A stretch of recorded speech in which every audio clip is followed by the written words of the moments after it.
How do you see chronic stress from entrepreneurship really affecting attraction and communication at home? We see this all the time with entrepreneurs that are killing it in business, but they come home and they're not killing it at home. And part of the reason they're not killing it at home is because they're showing up with leftovers when they get home. Most people, if their addiction is entrepreneurship, is building and creating in the material world, if that's happening as a compensation, they are going to be left with very little in any other environment. They're going to disassociate. And so we will find ways to quote unquote self-sabotage, to then give us excuses to unconsciously and consciously go back to the places in our lives that feel good. Hey, my employees love me at business. Hey, I make lots of money at business. Well, I'm going to go there. I'm not going to be at home where my daughter doesn't like me or she's upset at me or my wife and I aren't intimate. Like, what's the point? What's up, Steph? Good to have you back on the show. Good to see you, brother. Happy to be here. Yeah, well, the last time you were we were hanging out is when you lived here in Austin, and you've moved back to Southern California, outside of San Diego, I think. And Yep. I know you being in the ocean every day is really important to you, and we were talking a little bit about that off air. So welcome back, and it sounds like life is good for you. Yeah, man. Life is, I mean, when I'm in the ocean, even when life's bad, it's still pretty good. Yeah. Well, I love the fact that we can kind of go part two. You've been on the show before. I'm really excited to unpack some more things because this time I want to dig in more with a lot of our audience, which are hard-charging entrepreneurs, top performing executives or business professionals, people that, can really go, press the gas to the floor and kind of gun it. And, there's definitely positives that come from that, but there's a toll that it takes. And I think that toll sometimes shows up in our health. It often shows up in our relationships. So I want to unpack that with you here today. I think that will be a lot of fun. Yeah. I know your new book unpacks a lot of that, and we can certainly dive into that. But I have such fond memories of you running several breathwork sessions with our Lifestyle Investor Mastermind at our live event. So a lot of people don't maybe necessarily know that you are a member of the mastermind. And one of your give backs was you wanted to help people, really work on their body, work on their, inner spirit. And, something I think you talk a lot about is that when you have things right on the inside, right? Your mentality, just even like health and wellness on the inside, it really enriches and amplifies what happens on the outside, right? Oh, So yeah. we'll get into that, but you run some masterful sessions. Our members always love going through your breath work, and you do more than just breath work though, because you're intertwining so many other elements into the work that you do. So it's just good to have you here, man. Yeah. Thank you, Justin. I appreciate that.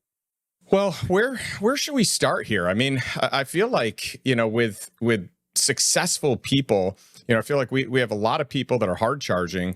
But I often think that, there's this belief like, okay, so let's take me, for example, as a parent or the success that I've had in business or investing. I think sometimes it's easier for me to say, hey, business is so much easier for me than this thing that I haven't done a lot, or this thing that I have to work on harder, or this thing that gives me negative feedback that I don't want to hear right now, AKA a relationship, right? And so I see a lot of entrepreneurs, and I've been there myself, and in different seasons, maybe I can even show back up there again, but you find these successful people, highly successful, struggling with their marriages, struggling with intimate relationships, despite all this business success or all this wealth. And I'd love to unpack that a little with you. Yeah. So great observations. And I think people that are watching this that have accumulated material wealth, that have created success in their niche, in their industry, in their space, I would say a vast majority can relate to this, where they've created this success, the world is seeing them as successful. They may even see themselves as successful, or maybe not. That's another conversation. We'll get to that. But there's an emptiness that they feel inside. Like, actually, maybe I'll get to it now. It's like that enough is never enough. and they're constantly chasing. And if that pattern is familiar to you, know that it's very common, not to minimize your experience if you're listening and watching this, but also know that that's a compensation. Mm. And so when we look at life, and I'm speaking from my own subjective experience here, and also 25 years in working with elites, high performers, tip of the spear individuals that are the best of the best at what they do in whatever industry they're in military, sports, businesses, etc. The come from really matters. It determines sustainability of that action continuously, consistently, and it determines alignment. So if there's internal friction because the compensation or the come from is, I want to run away from the pain that I've felt that I'm suppressing and repressing because that's what we do as humans. And one way I'll do that is by creating success in my life, AKA I've got this big pain. I need more pleasure, more validation, more external people looking at me saying you're amazing, more wealth, more material success, more access to resources, more access to experiences, more distraction, more pleasure, right? More dopamine. If the come from is that because you're running from something, it's not going to be sustainable. And soon there's going to be holes in the bucket and it's going to leak. And you're going to start trying to plug them up and you start to get overwhelmed and you start to feel more pain. And so you need more cover up, more success, more validation, more everything to cover up more pain. And the interesting thing is, or the paradox is that if you just deal with the source, the core issue, the core reason why you're behaving that way, why you're being that way in the world, it tends to level out. And there's no need, there's no need to take action anymore and continue creating success and being creative and employing hundreds of people or innovating the business world and so forth and just making more money. That doesn't necessarily have to stop, but the come from stops. So energetically, your relationship to the things that you're doing changes. You're more open to life. You're able to problem solve with greater efficacy. You experience less stress. You sleep better. You're able to attract and recognize more, key personnel that would help your business expand or help your creative outlet expand or whatever that may be. You start relating differently to your partners, to your children. You start having more space in your life, internally and externally. Right? There are so many benefits that come from actually just facing ourselves and facing the stuff that so many of us run from. I'll say one more thing, I'll pass it on to you. I have a theory, if you like. I haven't tested this properly, but as an example, my guess is that 90% plus of all elite extreme athletes, not even elite, just extreme athletes, have experienced some pretty either severe trauma or great intensity in their lives, that they're masking that and running from that by doing something like greater the pain, greater the pleasure, by doing something extreme to really avoid that thing that they're running from. And big business and success in business is not that much different. Yeah, it's interesting. So I can relate to this a lot in earlier years of life, especially as a hungry entrepreneur that it was like nothing satisfied me on the business front. And I was just willing to do whatever to be the top performer or to outwork other people or whatever the case is. And definitely for me in that season, relationships took a toll. I mean, I picked work first, right? And luckily, back then because I was so immature relationally, or at least with a serious relationship, I knew that. So I didn't get into many serious relationships. But the moment that I recognized I wanted to do that, it was like this immediate shift. And it was like, I can't be working like this. I can't do this when I have a wife. I can't do this when I have, a daughter. This is unhealthy. And so it is interesting. It was like once the season was there, once I knew what I wanted, once I had clarity, things changed. And as I matured in my ability to have deep and meaningful relationships, it helped me create boundaries around everything else. So that was certainly a blind spot for me. I'm curious what you see as the biggest blind spots that high achievers have when it comes to love and connection and just, intimate or important relationships. Yeah, that what they're doing is acceptable to themselves and to their families. Like it's not a quote unquote problem, because they're so blinded by this thing that is keeping them away from facing some of their darkest truths or their deepest pain. And Mhm. so, of course, there's an addiction or a compulsion to keep moving towards the habit or the practice or the routine, right, of Yep. making money, of doing business in a particular way that continues to pull them away from that. There's been I think this could be interesting. There's longitudinal and cross-cultural studies done on individuals that are on their deathbed, meaning they have 3 or less months to live or thereabouts, right? And they are asked certain questions. Almost none say, "I wish I had more money." Right. Or no, I'm not saying money's bad. I love money. Love what it does for us. Love the tool that it is. Love the access that it gives us personally. No one said though, "I wish I'd made my business bigger." And if they did, it was in service of contribution, of impact. What people were saying was, I wish I'd said sorry. I wish I'd repaired my relationship with my father or my mother, whatever it may be. I wish I'd spent more time with my children." It was relationally oriented. Yep.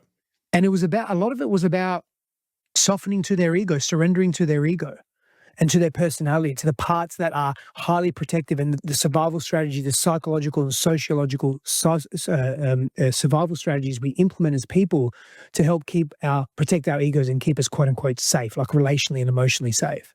And so I think that's very telling. And these were extensive studies done, thousands and thousands of individuals. So it's telling us something about the human condition, about what we truly value yet avoid, because there is difficulty and challenge in intimacy and closeness. And it's very convenient to engage in something that validates us, that says to us, "You are awesome." And to just pause on that for a moment and look inward. It's a very challenging thing to do, and it's not for the faint-hearted. But here's the one thing that I will say, and I'll pass it to you, is the amount of fortitude and resilience and toughness and innovation and creativity that entrepreneurs generally require as characteristics, those characteristics can transfer in parallel to the journey of the inward self. They really can. You take what you've done in business and in the world, and you just apply the same grit, which is another characteristic, and focus, another characteristic, on your inward life. Then what accompanies that is compassion, self-love, other elements, but you've got the foundations, they're there. It's awesome. You know, if we unpack this a little bit more, and we start talking about the nervous system and you know, kind of what exists as hidden driver behind attraction, communication, conflict resolution. How do you see chronic stress from entrepreneurship really affecting attraction and communication at home? Right, we see this all the time with entrepreneurs that are killing it in business, but they come home and they're not killing it at home. And part of the reason they're not killing it at home is because maybe that attraction has worn off, or maybe they're showing up with leftovers when they get home, right? Yeah, so most people, again, like if their crux or if their addiction or their drug per se is entrepreneurship, is business, is building and creating in the material world. Again, I want to be very clear, nothing wrong with this. This is about come from. But if that's happening as a compensation, they are going to be left with very little in any other environment. They're going to disassociate. And so they're either not going to be present, and presence is massive when it comes to human interaction, human relation, quality human relationships. Yep. And presence is our ability to not only physically be there, but emotionally be there, be attentive, actively listen, seek to understand the other. You're prioritizing that relationship. You're not, I'm giving some definition and structure to this as opposed to just saying, hey, be present, and not giving any, definition to it. Being present also means that you can be in relationship with someone, conversation, communication. And if there's conflict or tension, you don't necessarily become reactive. You're not immediately in your survival strategies. You're able to be present because you've done a level of inner work to really, again, prioritize seeking to understand the person. Doesn't mean you don't have boundaries, but you get curious, you're compassionate, you're communicative if you've got something to share and say, and you're able to really listen and not inject your own pain into that moment because you have a greater level of relational maturity. All of that, if that's not practice, just like building a business, you're not going to have access to it. And again, home is not going to be really your safe place. Your safe place, so to speak, is going to be where your addictions lie, or where your compensation is played out, where you're really validated. And so we will find ways to quote unquote self-sabotage, to then give us excuses to unconsciously and consciously go back to the places in our lives that feel good, right? Like business, like hey, my employees love me at business. Hey, I make lots of money at business. Hey, I can buy my next Ferrari with my business. Well, I'm going to go there. I'm going to be at home where my daughter doesn't like me, or she's upset at me, or my kids don't listen to me, or my wife and I aren't intimate. Like, what's the point? Right. Yep. So people will find excuses, but they'll stay in that. And I'm generalizing here, but they'll stay in that because there's a part of them that really longs for that, but they can't connect to that desire and longing because they've really X'd that within themselves. They've distanced themselves from that desire, and so there's internal conflict, and so they behave, they lash out, and that you see that happen over and over again. You know, it's interesting, Steph. As you're talking, I have these flashbacks to different moments in my life where, you know, I see the moment of where I messed up. I see the moment of where I gained clarity and started making better decisions. But it's so funny hearing you talk, and it's like, yep, I identify with that. I've been there. I'm glad I'm here now. Or, oh, you know what? I used to be better at that, and I must have, fallen off a little bit. And so, as I hear this, like I hear you say, presence and how important that is. And one of my favorite books that has been probably the single most impactful book I've ever read on relationships is Gary Chapman's 5 Love Languages. And for those of us that have a spouse that their number 1 or number 2 primary need is quality time, presence is the most important thing you can do. And that just means that the moment you take out your phone, when you are trying to have presence, the presence is gone. I learned that the hard way, and I was a slow learner early in our relationship. And You both? I like put in all this time, like, I'm present. Maybe we've been talking for an hour, and I've been so good. And then I check my phone, and it's like that whole hour disappears. Like the whole, quality time, it's now no longer quality. And I remember getting home, and early, I would be so exhausted from work. I just, I went in super early. I grinded all day. I'm home. And I just remember coming in with, low energy, or I'd come in while I was on a phone call, all these things that are just so bad for the relationship. And I didn't see it. I was totally blind. And luckily, my wife has a lot of patience, and I learned from her. I learned from others. Eventually, I made the decision, I cannot bring a conversation into the home. I actually need to put my game face on when I get home. So like, I remember just sitting in my car in the garage. If I'm on a call, I literally wrap the call up before I go in. I take some deep breaths. I think through how I'm going to show up. I think through, I'm going to walk in. I'm going to give my wife a hug and a kiss. I'm going to, walk up to my daughter. I'm going to give her a hug. And in that order, like I'm thinking, unless, she bum rushes me first, but it's like I play it out ahead of time. And our home life totally transformed from that point on, from me making home so much of a priority that it's like, okay, game on now. Work doesn't exist. You are my priority, and I'm going to make you feel like the most important people in the world, because to me, you are. Man, I agree. I think what you're touching on, to put some more form and definition and structure to it, is transition time. But more importantly, deliberate, proactive leadership and deliberate transition time, meaning that when you finish that expression or attention of this is work, this is what I'm building in the world, this is what I'm creating, these are the people that I'm working with, and then I'm transitioning environments and I'm moving into a home life, whatever that looks like, whether you've got children or even if it's your own home and you're the only one that lives there. This applies absolutely the same, right? What does your deliberate transition time look like? Does it look like, hey, I'm going to go walk on the beach for 20 minutes, or I'm going to go for a walk before I actually go home? Am I going to listen to some binaural beats? Am I going to read something? Am I going to do what you did, like take a few breaths, like really center, visualize, okay, what does it look like when I walk through the door? And what you're doing is, like, again, it's just pretty obvious to me, like you've made a commitment to your family. Whatever your commitments are, they're personal to you, but you're married. You've had a ceremony celebrating your love and celebrating your commitment in front of people that you care about. That means something, right? Now, granted, things change, right? Like a year down the track, 5 years, 10 years, things can change. I get that. That's not the conversation here.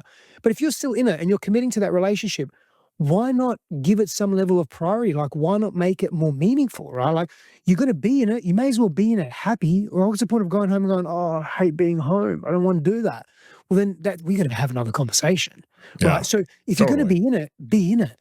And so that deliberate transition time, especially for people that are right brain dominant or neurodivergent, which many entrepreneurs, by the way, are. Many entrepreneurs are neurodivergent. The way they see the world is very fast paced. It's in quick frames. They have a certain characteristic, right? And so if you're like that, having space where you transition from task to task or thing to thing, environment to environment can be very, very helpful and also really useful in, again, maximizing presence, maximizing connection, minimizing conflict. And we are addicted to conflict in different ways. That's another conversation, but ultimately we don't want it. So minimizing conflict, that's a healthy thing to do. And when you're proactive with that and you're leading that, like you said, my whole home environment changed because you made a decision to be different and embrace the value that you committed to being your family unit. Yeah, and it's powerful. It's palpable, right? Like you can feel it. You can experience that when they feel like a priority. Things are just different. Things are better, right? And by the way, not that I'm doing this out of the fact that I want them to reciprocate it, but I do think it is pretty normal that that is reciprocated, right? Like what kind of goes on. I mean, for sure with kids, we already know that, but I do think even with with your spouse, I see that happening. I mean, I even remember early on when we were super early on, I was dragging my feet on, whether I should propose or not. Was Jennifer the one or not? And I just remember always thinking about it like, well, what does she do for me? Or is she right for me? It was a very selfish way of looking at the relationship. Like it's almost like, let me measure up her against my other options. Not that I had any other options. Like, I mean, she was the only person that I dated when we were dating, but it was almost just an unhealthy way of going about it. And by the way, it's probably healthy if you're looking at that from like a business standpoint of like, what's the best option for me? Where am I going to thrive the most? What would pour into me the most, or what would I pour into the most? But I had this reframe. I went to a Tony Robbins event, and he had said something. He had talked about presence, and I kind of had this epiphany that I wasn't as present as I could be. But I also had this epiphany where he said something to the fact of like relationships are not 50-50. It's not like you give this, you can get that. It's 100%, 100%. And that just kind of blew me away. And I was like, you know what? I actually need to show up in this relationship, regardless of how Jennifer responds. I need to show up 100% for her. And there was this, like, I was like, let me do this challenge for a month where I just show up. I just love on her. I'm just, I try to be the best version of myself, who I can be for her. And even that like was so eye-opening. It was like, oh my goodness, of course this is the woman that I want to marry. And the way that she responded from it, it was just beautiful. But I had the wrong mindset going in. I had the wrong mechanics on top of it. That was a powerful experiment and reminder. And by the way, it's the same thing in marriage today. We celebrated our 15-year anniversary. It's the same thing today. It's like, well, whenever I feel like the relationship lulls, why don't I just pour back into her? And it's amazing the fire that's lit from doing that. And, it's just so funny that we can make things so complicated. Oh man, we do. We're so complicated and complex. We're layered as humans. We're multi-layered. I think multi-experiential, multi-dimensional, whatever you want to call us. We're multi-interested humans, right? And we do overcomplicate things because we get in our own way. We have fears and contractions in our nervous system. You mentioned nervous system earlier. We run this sympathetic, either low grade or high grade sympathetic nervous system. We're hypervigilant. We don't really trust people. This is largely unconscious. We don't know why we push people away when conflict feels too intense or something's pushing against our value set. We can't be in mature relational dynamics because we're often never taught. And again, like we find refuge in external success. But something that you said that was really interesting for me was when you made that choice to give 100%, yes, I believe it impacted your marriage or your potential marriage back then and the relationship and your wife, but it impacted you. Totally. Because you live with yourself, right? That's right. how are you waking up every morning? How are you going to sleep every night with a greater sense of integrity and connection to yourself? So Totally. the thing that people ask of us, like again, like you hear this is very common for that business owner, that entrepreneur that works a lot and works hard. Again, not saying don't work a lot or work hard. Park that just for a second. Don't. And if you're getting, again, like if you're getting anxiety or anxiousness or pushback, hey, well, I don't want to work less. Well, that's good information. Just check on that, because we're not saying that. We're not actually saying that, but just checking what's happening with your body if that's happening, because that's information about your compulsions, your addictions, your reasons for that, or the habits that you've accumulated and that you're not possibly open to anything else. So again, we're not saying work less per se, but the thing that people ask of us, like be more present, can you put your phone in a drawer, don't look at your phone when you're at home. These are common things. I mean, my wife has said it to me. I run my business on my phone per se. Like it's a common thing. But that thing that people ask of us is also often really good for us. Because in me, and I'm going to make an assumption, you correct me if I'm wrong, putting your phone away as an example and being present, it gives you more access to the present moment, to the joys and the unraveling of your daughter growing up, and you see more of her, which is very meaningful and special, just from a memory bank perspective, but from a connection and building trust perspective and those familial bonds, right? Yes. It gives you an opportunity to be there more available, like really know her and she gets to know you. But what it also does is when we're able to be more present, man, and we're less distracted with things that aren't in our immediate environment, we're more in our truth. And so from a physiological perspective, more serotonin moves through our bodies. From that perspective, it lays foundations for greater gratitude. And we know the science behind gratitude and the power of gratitude. But also forget about the science for a second, not to make it too technical, but the relational component of gratitude. Are you able to really be there and be grateful and appreciative and be warm in your body? And all of that these are desirable states to be in, as opposed to feeling tense and distracted and overwhelmed and stressed. And I've got to make this call and I've got to make sure that person's okay. And that side of I'm going to have to work until midnight. All good. That's okay. And what is it pulling you from? What are you Yep. missing out on? Like fast forward to your deathbed. What are the things that you're going to be saying? You're going to be saying, "Oh, I wish I'd made that phone call more often and not seeing my daughter jumping on the trampoline." Right. And with joy on her face and laughing and smiling. I mean, that's priceless, man. That's right. Yeah. So spot on. It's interesting because I feel like I'm going to talk about another, thing that I have struggled with, and I think other entrepreneurs and high charging business professionals deal with is like the high achiever sabotage through it's like we sabotage love through trying to over control people or situations, or avoidance in general, or performance, like specific performance. So I'd love to know like what you think over control looks like in a relationship and why it can be so damaging. Yeah. So why it can be so damaging is because it creates a distance in intimacy and connection, which ruptures trust. When there's no trust, or where there's very little trust, there's a very little sense of belonging. Belonging is foundational. Just go back to Adam and Eve. Hmm. I don't have to say anymore. Like belongingness is, and this is actually not to promote my second book. It's not even out yet. It will be out soon, but a year or two. But belongingness is the central theme of my second book, right? It is so not spoken to, and it is everything. And so when those things are happening, we don't feel like we belong. And so if we don't belong in the relationship, we don't want to be there. And so then we start finding ways and reasons and excuses, if you like, to not be there. This is where it looks like self-sabotage. And to some degree, in one reality, it absolutely is. But what's really underneath the self-sabotage is self-protection. Because we have a fear of intimacy, a fear of getting close. Maybe, intimacy was unsafe growing up, or getting close was unsafe, right? Like that could look like it was violence in the home, or your mother was a perfectionist and she demanded perfection upon you, or your father only approved of you when you got high grades or did really well at sport, right? As an example. And so intimacy came with conditions, love came with conditions. And so again, like, why do we control? Okay, so we control because we don't want to feel the pain that was unfelt in those moments that we've suppressed, and they still live in our tissues. Those issues live in our tissues at a cellular level in our nervous system. It's what drives us and propels us to be high charging and high performing, right? But the downside of that is it's again a compensation.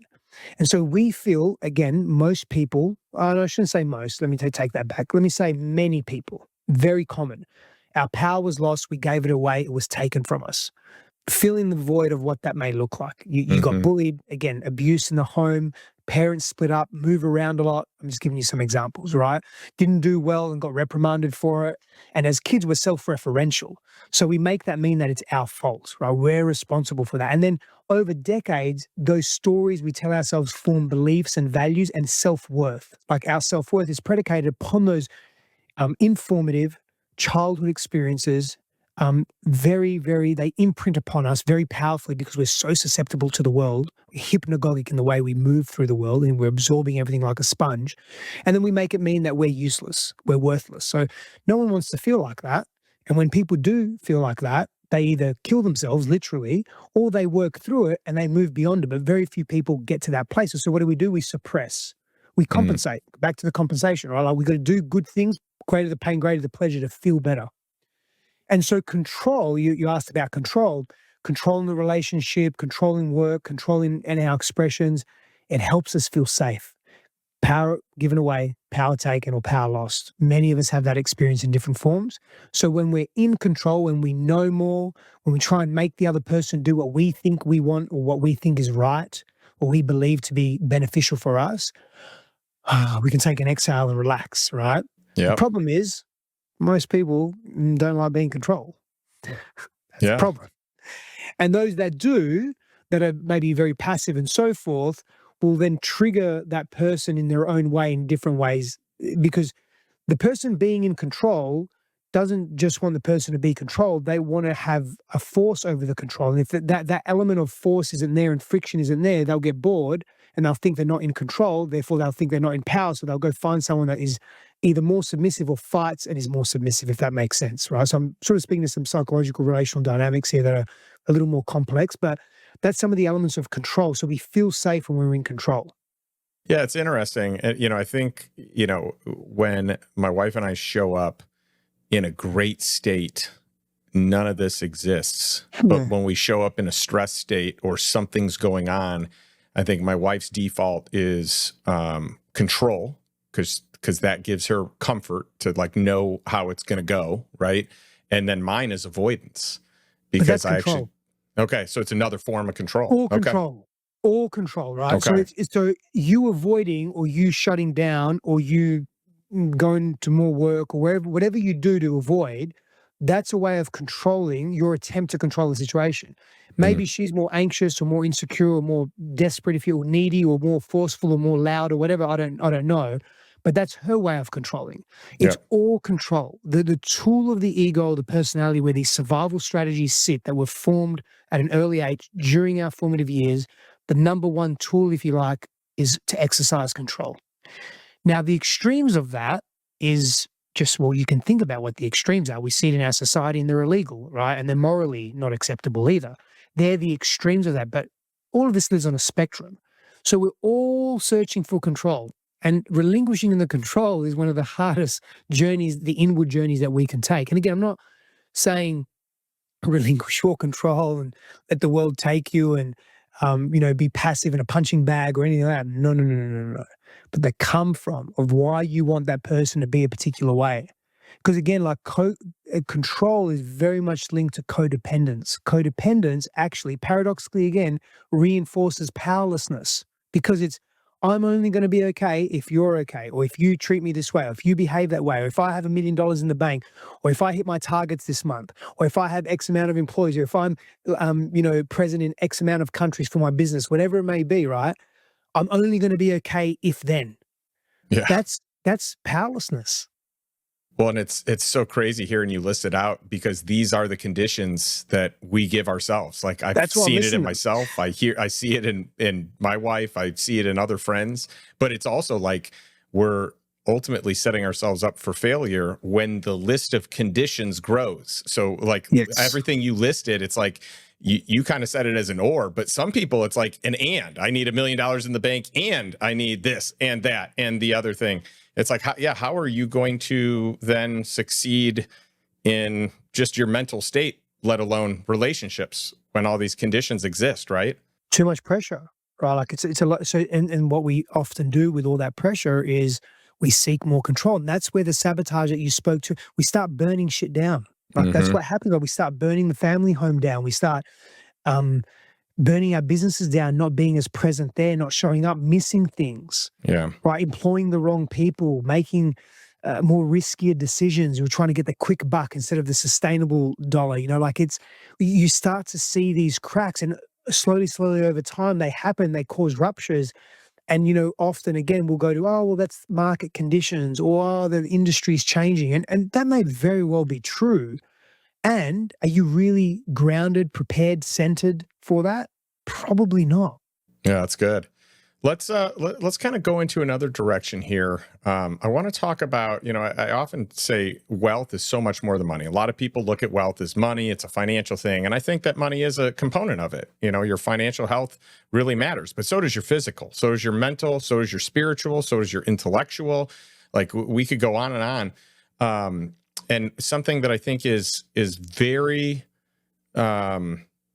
it's not very prominent is emotional regulation, and really like that being the ultimate wealth building skill. Because if you get that right, you're going to get so many other things that give so much meaning to life. Like if you are strong on the emotional regulation side of things, you're probably going to do really well with relationships, which is probably going to lend really well to business, which is probably going to lend well to all these other areas. So my question for you, Steph, is what separates emotionally resilient leaders from reactive ones under pressure? Simple truth is those that are more familiar with themselves, with their interior world. They've done more inner work. As a result of that, they're more self-confident. They're more self-aware. They're not so triggered by associative trauma, meaning that, and they're not so controlled by that, meaning that they could be in a conversation and maybe that conversation unconsciously or consciously reminds them of, or that person even, right? Or what they're wearing, Hmm. that it reminds them of something that happened to them that was really intense and hurtful when they were young. And instead of not being in contact with that because they're avoiding that, right? And then all of a sudden getting this sense of mistrust for that person, or causing rupture, or then they then become a little more reactive or harsh, etc. They're able to witness and notice that, oh, that old thing's coming up. That was then, this is now, this isn't the person, this isn't the time, this is a totally different situation. Let me actually be with it different, with a different version of myself. Let me be empowered. Let me be my voice. Let me speak my truth. Let me ask really interesting questions. And so the person that's more self-regulated generally is more in touch with themselves. They know themselves. They know the challenges they face, and they don't judge them. They know their addictions or their compulsions. We all have them, Justin. All of us have them. Again, on a spectrum. Like some's really intense, where people are drinking 2 bottles of Jack Daniels every night, and some addictions are not that at all, right? But it doesn't always have to be. Addiction and compulsion isn't an immediate and exclusive association to intensity. You know, shooting heroin or whatever it may be, right?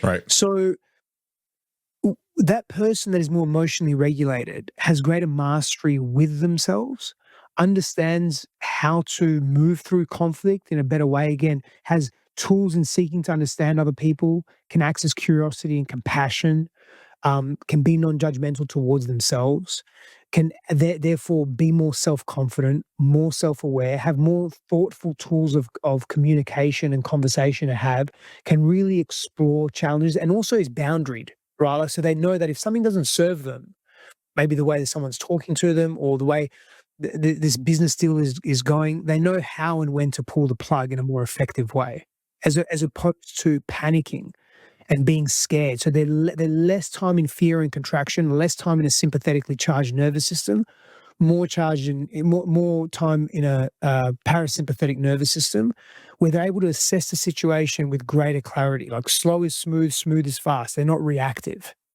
Yeah. So I want to drill down with one last question on this, and then I want to pivot here. But like on this show, we talk a lot about taking action, taking some form of action today. So when I hear you speak, it makes me wonder, like, what is something that anyone listening today can start using to strengthen their emotional regulation? Like, what do you think is the first habit that they should implement to really get them on the right track? I'm going to make an assumption here in the habit or the practice I'm going to share. And the assumption is that people are going to listen to it and go, really, that's it?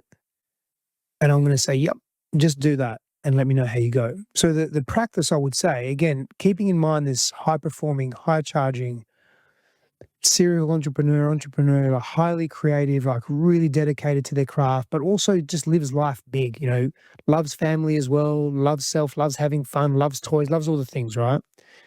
Most business people and entrepreneurs are very busy.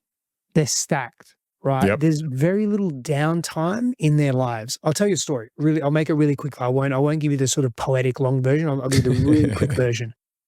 God is sitting thinking, where shall I place all of the secrets of the universe, of the cosmos? Thinks. Of course, God is all knowing. So what appears to be thinking really isn't thinking, right? I will place the secrets of the cosmos in stillness, in silence, in solitude, because that is where humanity fears to go the most. We live such busy lives, man, so compressed. We don't make time to just be still. And I know the old Bon Jovi song, I'll sleep when I'm dead, but it's not about that. It's a different expression of consciousness, if you like, right? And so what I would recommend is if once per week, and you can do this on a daily basis, but just once per week, you can disappear into nature where the rhythms of life slow down, right? Moving to the rhythm of wisdom, the rhythm of nature. Could be going for a walk in a forest or even just sitting in a forest. Could be just sitting at the beach. No phones, no diaries, no books, no writing, nothing. Minimum 2 hours if you can do that. And I get it. Family, people, etc. Like it's not always easy. You may have to do it during a work day or something. I don't know. But minimum 2 hours, ideally 3, right? Don't do anything. Just be. I would be very impressed if most people can do that with efficacy and without tremendous friction internally. And that's, again, information. That's good. The monkey mind starts going, right? Like, why am I here? What a stupid fucking exercise. It's a waste of time. I'm wasting my time. I could be being productive. I could make another $10,000. Look at all the things I could do. Yeah. Great. But isn't it interesting that there's so much friction in this one thing? Stay with it. True. That's Do so it for a true. month. Do it for 3 months. Do it for a year. See, feel, observe where it takes you. That's the starting point. No agenda. No, at the end of 3 months, you're going to experience this because, again, entrepreneurs, business people, they're so tethered to outcomes. The outcome is the intrinsic value of this practice. Do it and observe for yourself what happens. That's powerful and it's beautiful. Steph, this has been awesome. And what people may not realize is you just basically gave a great overview of your book that just came out. And so I'd love for you to share the title and where people can find it and where people can learn more about you as well. Yeah. Thank you. Appreciate you, Justin. Always, man. Here's the book, Tuned In and Turned On. Just got released February 3rd with Hay House. So super, super grateful. It was about 130,000 words. They made me cut it down to a lot more, but I'm really happy with it. I'm very grateful for it. You can get this book any major retailer, of course, outlet. But if you go to tunedinandturnedonbook.com, you'll be able to get this book with a stack of bonuses, which are really cool, and they're for a limited time only.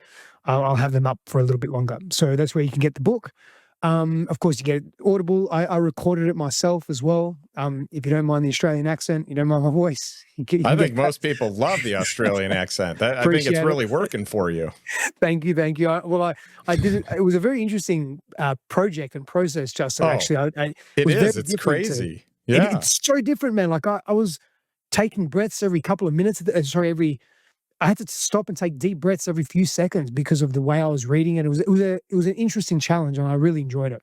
Yeah, at the beginning, it's hard to get into flow state, narrating your own book and how you actually want it to sound, and then over analyzing. Yes, like I just had to get to the point where I'm like, just read the darn thing. Like I'm putting I'm making it too much of a big deal. It's not a big deal. And eventually I got into flow and it was fun, but it was not fun in the beginning. Yeah, I totally hear you. And speaking of the audio, I was very blessed that my editor said, Well, the first day I was reading the book, because it was about a year before that I'd actually completed. I'm like, oh no, I need to add this, and I have to say this, and so much has changed since then. And so I just started adding bonus material. So the Oh, I love it. audiobook has a stack of bonus material, just as an FYI. Love it. Yeah, and so tuned in and turned on book.com. And if you want to see more of my work, at Stefanos Sifandos, any of YouTube, Instagram, etc. Well, and I just want to give, a shout out and an endorsement to you, because I know you, we're friends. I know your wife, Christine, she does incredible work. You guys together as couples do incredible couples work. I know you've worked a lot, with men specifically, but you guys work with couples as well. She works independently with people. So you're both in this space and you both do amazing things. And I've had the pleasure of learning from you. I've had the pleasure of recommending people to you. I've heard feedback from so many people that you really were able to create some paradigm shifts for them to create just a better quality life for many people. So I just want to endorse you with my highest praise and endorsement. So go check out Steph, his stuff, all of his work, certainly his new book. This thing's hot off the press. We're excited to have you here. Thank you, Steph. Thank you. Appreciate you so much, my friend. Thank you. And I'd like to wrap up our session with one last question to you as the audience. I love asking you a single question as we end each episode. So my question is this: what is one step you can take today to move towards financial freedom and really just living the life that you truly desire on your terms, not by default, but by design? So pick something today that you can implement from Steph. Hopefully and ideally, maybe it's just an hour of silence and you build up to 2 and you build up to 3, but pick something and move forward. Thanks so much, and we'll catch you next week.